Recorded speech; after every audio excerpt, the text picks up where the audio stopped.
ఇక కేసీఆర్ చేసిన అభివృద్ధిపై బీఆర్ఎస్ ఎమ్మెల్యే పాడి కౌశిక్ రెడ్డి చేసిన వ్యాఖ్యలకు కాంగ్రెస్ ఎమ్మెల్యే ఆది శ్రీనివాస్ కౌంటర్ ఇచ్చారు. 10 ఏళ్ల పాటు కేసీఆర్ కుటుంబ సభ్యులు తెలంగాణను దోచుకున్నారని, అందుకే ప్రజలు వాళ్ల పదవులను ఓడగొట్టారని విమర్శించారు. సీఎం రేవంత్ రెడ్డి గురించి ఇష్టం వచ్చినట్టు మాట్లాడితే చూస్తూ ఊరుకోబోమని వార్నింగ్ ఇచ్చారు.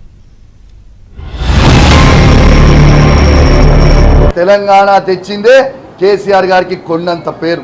అదే విధంగా కేసీఆర్ గారు ముఖ్యమంత్రి ఉన్నప్పుడు ఈ 10 సంవత్సరాలు ఏ విధంగా కేసీఆర్ గారు అద్భుతమైన అభివృద్ధి చేసిండో యావత్ ప్రపంచానికి చూపించిండు. దేశానికి కూడా కాదు, ప్రపంచం మొత్తం తిరిగి చూసేలాగా ఎలా చేసిండని చెప్పి కూడా ఈ సందర్భంగా తెలియజేస్తా ఉన్నాను.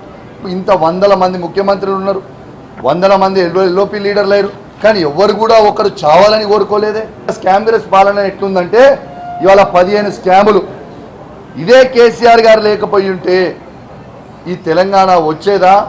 మళ్ళా ఇదే తెలంగాణకి రేవంత్ రెడ్డి గారు ముఖ్యమంత్రి అయ్యేదా?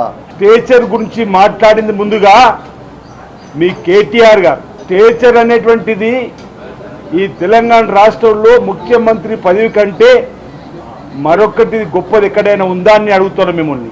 ముఖ్యమంత్రి పదవి కూడా మీ కళ్ళకు కనిపించడం లేదా అని అడుగుతున్నా. స్టేచర్ స్టేచర్ అంటుండ్రే, ఆ స్టేచర్కు మీకు తగరనే కదా 14-15 మాసాల క్రితం తెలంగాణ ప్రజలు ఇందిరమ్మ రాజ్యం రావాలని పీసీ అధ్యక్షులు ఉన్నటువంటి రేవంత్ రెడ్డి గారిని ముఖ్యమంత్రి చేశారు. అది కదా స్టేచర్ పదవిని అడుగుతున్నాం. అధికారం పోయిందని అక్కసుతో అడ్డగోలుగా మాట్లాడితే చూస్తూ ఊరుకునే లేనమాట ఈ సందర్భంగా తెలియజేస్తూ ఈ నోరును మీరు అదుపులో పెట్టుకోవాలని చెప్పండి. 10 ఏళ్ళు రాష్ట్రాన్ని దోచుకున్నటువంటి మీరు ఈరోజు మా ముఖ్యమంత్రి గారి గురించి